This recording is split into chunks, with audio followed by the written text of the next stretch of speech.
të ndaremi pikërisht te kjo pjesë, në një moment kur opozita dhe një pjesë e mirë opinionbërësve në Shqipëri, por edhe gazetarë ndryshëm e kanë parë raportin e Edi Ramës me Shtetet Bashkuara të Amerikës si në pikën më të ulët, duke qenë se ai ka pasur një lloj distancimi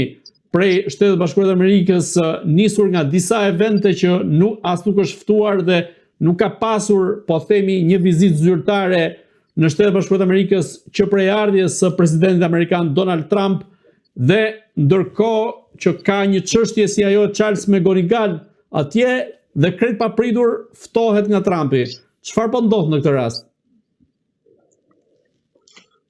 Besoj që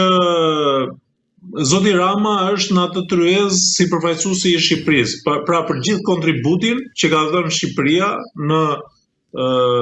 gjithë aleancën që ka me Shtetet Bashkuara të Amerikës, por sidomos në 13 vitet e fundit që ka qeverisur Zoti Rama. Por kjo vijon edhe për gjithë periudhën e 35 vjeçare të demokracisë së brisht shqiptare, ku ne kemi qenë një partner besnik i Shtetet Bashkuara të Amerikës, me përjashtim të disa veprimeve që ka bërë Zoti Berisha në qeverisjen e parë 92-97, ku ka pasur një konflikt të hapur me Shtetet Bashkuara të Amerikës duke mos respektuar sanksionet ndërkombëtare lidhur me Serbinë, por edhe me firmat piramidale apo me dhunimin e zgjedhjeve në vitet 96 dhe 97. Kështu që këto kanë qenë ato problematikat e vetme që ne kemi pasur si popull dhe si shtet. Pastaj në gjitha historikun vjeçar ne kemi qenë vendi më besnik, duke i qëndruar përkrah Shtetet Bashkuara të Amerikës në çdo aksion që ata kanë pasur ndërkombëtar, probleme duke filluar nga 11 shtatori 2001 dhe më vonë, lufta në Irak, lufta në Afganistan, pra kemi qenë në krah të Shtetet Bashkuara të Amerikës. Besoj që po politika amerikane nuk merret me individin, edhe pse individi në momentet caktuara mund të distancohet publikisht, por ky është një rast shumë i rëndësishëm. Përveç këtij kontributi që ne kemi, ne duhet marrim parasysh edhe faktin që jemi, pra fati jonë është që jemi një popullsi myslimane. Pra mos gaboj, ne jemi 70%, pra diçka më shumë popullsi, po nuk jam i qartë apo i saktë lidhur me statistikat për sa i përket popullsisë myslimane, por edhe armonisë, tolerancës fetare që ne kemi si popull. Pra kjo është një vlerë e cila i ka mundësuar Zotit Rama, pra një mundësinë që të jetë përkrah Zotit Trump. Pra janë parë edhe këto, le të themi, karakteristika që kemi ne si popull dhe si vend, dhe Zoti Trump shkon aty në tryezë ku thotë nuk janë vetëm të krishterë, nuk janë vetëm ebrej, pra ebrejt e kanë krijuar konfliktin, por nuk kemi vetëm të krishterë, por ne kemi edhe popull europian, cilët janë të besimit islam. Kështu që këto besoj janë bërë gjitha bashkë, por besoj ndoshta ka ndikuar, duhet parë se cili është iniciatori i këtij bordi, duke lexuar që ka qenë edhe ish kryeministri Tony Blair pjesë e këtij bordi, duhet parë se cili është iniciatori. Ndoshta është zoti Tony Blair dhe ai ka bërë bashkë të gjithë, le të themi, përfaqësuesit e vendeve të tjera. Kështu që duhet të shikojmë, ne kaq informacion kemi deri tani, duhet të dimë që zoti Blair ka qenë këshilltar ligjor, ka qenë këshilltar i vazhdueshëm i zotit Rama, duke filluar nga viti 2013 dhe në vijim, me përjashtim të viteve fundit, dhe dihet që ka një miqësi shumë të madh me zotin Rama, e ka ndihmuar atë në lobimin ndërkombëtar për sa i përket takimeve apo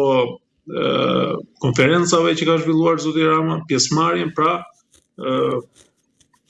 dihet që edhe kur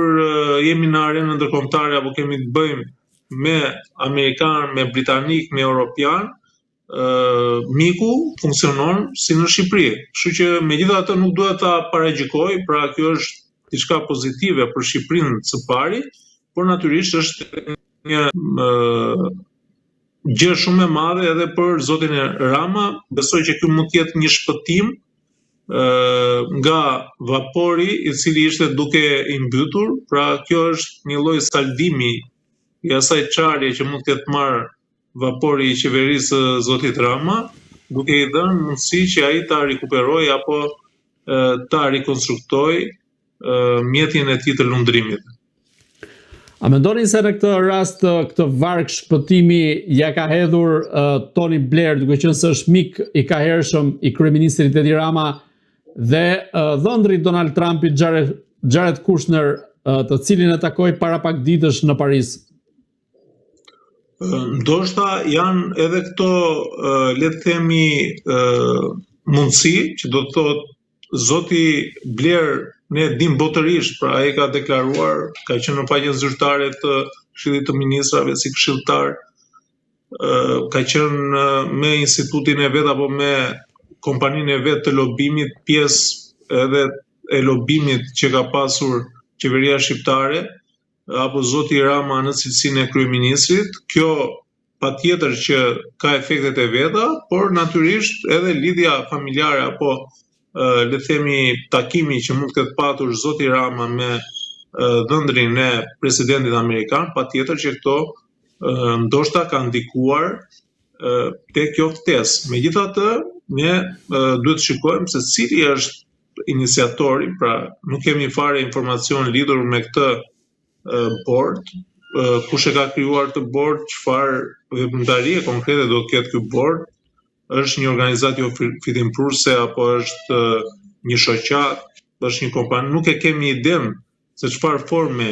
ligjore apo juridike ka, apo thjesht është një forum që mundet ta ketë organizuar zoti Blair dhe në bordin e organizimit të këtij takimi apo konferencë ndërkombëtare që mund të jetë edhe zoti Rama. Kështu që ne nuk e kemi informacionin sakt, por që duhet të dimë dhe ta kemi në konsiderat se lobimi është i ligjëruar në Shtetet Bashkuara të Amerikës dhe në Britaninë e Madhe, ku gjithkush mund të ketë lobistin e vet, pra ata e kanë të deklaruar, nuk është diçka e fshehur, pra ne ende nuk kemi një ligj për lobimin dhe gjërat janë transparente. Kështu që edhe në rastin konkret mundet që zoti Rama të ketë kontaktuar një shoqëri apo një kompani lobimi, apo qoftë edhe zotin Blair, ndoshta zoti Rama është ai që edhe mund t'ja ketë dhënë idenë, duke qenë se ka mik, për krijimin e një bordi të tillë të paqes, në mënyrë që ai të ketë një vend në këtë bord. Duhet marrë dhe konsiderat edhe inovacionin, idetë inovative, që nuk duhet pse t'ja heqim zotit Rama për sa i përket organizimit të takimeve, PR-it, imazhit, anketimeve që ai kryen, pra këto janë cilësi që ai i ka treguar në gjithë vitet që ka qenë në detyrë, pra nga viti 98 dhe deri tani, pra për sa i përket marketingut, është një pjesë që ai e ka të vetëm, domethënë nga ana natyrale. Kështu që impakti është pozitiv për vendin tonë së pari, por natyrisht tani zoti Rama këto ta përdori si një kartë politike, ku besoj që edhe opozita duhet të jetë e mërzitur nga kjo ftesë e zotit Rama. Për qenë të sakt, bordi i paqes është ideuar dhe krijuar nga vetë presidenti amerikan Donald Trump dhe ka ardhur deri më sot duke krijuar edhe pjesën e antarëve që do të bëhen pjesë të këtij bordi, dhe deri më tani ka dalë lista pra e personaliteteve kryesore si Tony Blair, dhëndri i tij Jared Kushner, i dërguari i posaçëm për luftën në Ukrainë Witkoff,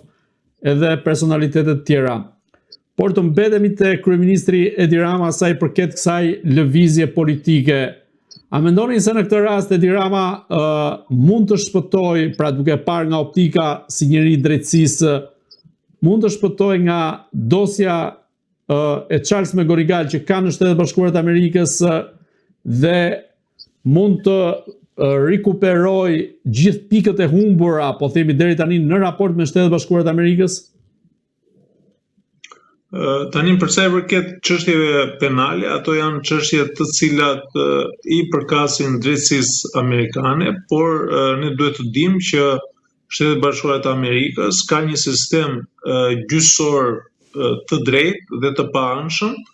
dhe kur vjen puna tek cënimi i interesave të saj, të interesave të Shtetet Bashkuara të Amerikës, Shtetet Bashkuara të Amerikës nuk tolerojnë në këtë pikë. Kështu që edhe fakti që ai ka qenë prezent dhe është e pandikuar nga politika, pra nuk kemi të bëjmë me një drejtësi ku kryeministri apo presidenti merr në telefon gjyqtarin apo prokurorin lidhur me çështje të caktuara, ku i mbërtet dhe i kërkon çfarë të vendosi, apo me denigrimin e figurave të drejtësisë apo të jurisë së Shtetet Bashkuara të Amerikës, pra ata që në vitin 1878 me krijimin e kartës, e kushtetutës dhe me vendosjen e parimeve themelore të demokracisë, pra parimin e ndarjes dhe kontrollit të pushteteve, ka